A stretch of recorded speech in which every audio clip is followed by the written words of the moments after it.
Welcome to News from Down Home, where I talk about news from Princess Anne, Somerset County, Maryland, where I spent my young childhood. My family moved there in 1903 from Western Pennsylvania, and I spent my young childhood there, yes, and I have a lot of family there, a lot of family buried there as well. We have deep roots in Somerset County. So, a lot of things I never learned about when I was young, they didn't teach you in school, elementary school, where I lived. Maybe the teachers didn't know. It's a shame. You should know the history of where you live. I'm sure there's a lot of interesting things to discover where you are right now. So I want to talk today. The Maryland Herald was the newspaper of record in up until the 1980s. And so we're on the day of July 4th, 1916. Now we're not in World War I yet. Um, World War One's raging, but we're not active participants for another year. So I want to talk to you about what something I noticed in there I thought was interesting. I hope you will too. It talks about vacant scholarships. A competitive examination will be held at the Washington High School building, Princess Anne, on Wednesday, July 5th, commencing at 9 a.m. for scholarships in the following institutions. Now, get this: Maryland Agricultural College for males only, Western Maryland College, one for males, one for females. Applicants will be examined in English, Latin, algebra, geometry, history, and sciences, leading into freshman class. The school board will also receive up to July 11th applications for 3 places in the Maryland State Normal School. That's a school for teachers, and also for 2 places in the Maryland Institute of Art and Design, one for 2 years and one for 4 years. Normal school applicants must have completed the eighth year grade or be approved, or yeah, eighth year. Let's see, let me just make sure here. Eighth year grade or be approved, high school graduates and not less than 16 years of age. So, and that's William H. DeShields. DeShields, an old family. He ran the newspaper back then, but it's an old family in Somerset County. So I thought that was very interesting to me.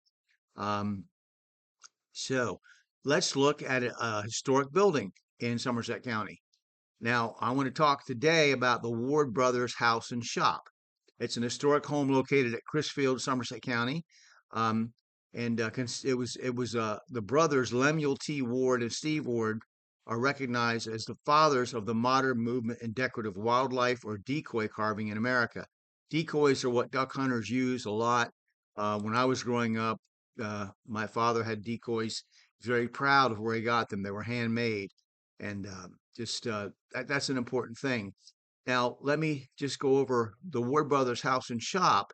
Lemuel T. Ward was born in 1896 and died in 1985, and Stephen Ward was born in 1895 and died in 1976. They were nationally recognized experts in the fields of decoy carving and decorative wildlife art. The Ward brothers learned to carve working decoys from their father. Now, both were trained as barbers and began to create decoys around 1918 as a part time occupation. By the 1930s, they had perfected the distinctive Crisfield decoy type with a flat bottom, exaggerated head shape, and simple painted patterns. They continued to experiment with various positions and shapes and employed creative painting technique and an impressionistic style to achieve a more realistic decoy.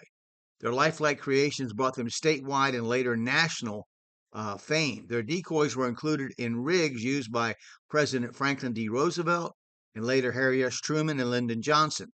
They are particularly recognized as innovators in the transition from the production of working decoys to the art of decorative wildfowl carving that is popular today. In 1948, the Ward brothers were awarded the first place in the National Decoy Makers Contest, and during the 1950s and 60s, their work was featured in National Geographic magazine, National Geographic, as well as state and local books and periodicals. Their work has been recognized by scholars in the field of American folk art as having exceptional significance, and in the curatorial staffs of numerous museums have included the Ward decoys and exhibits depicting decoy carving. So there's a whole list of museums that their work is in. And so if you have a Ward decoy, then you've got something that has a lot of value to it. I would hang on to it. All right, so I'm going to stop with this today, and I hope that you enjoy this. If you're ever on the Eastern Shore of Maryland, maybe you're heading down to Ocean City, or you're going to St. Michael's in Delaware or Rehoboth Beach, consider stopping by Somerset County and looking at some of these old houses. There's a lot of history there. It gets very interesting. Thank you for watching the video.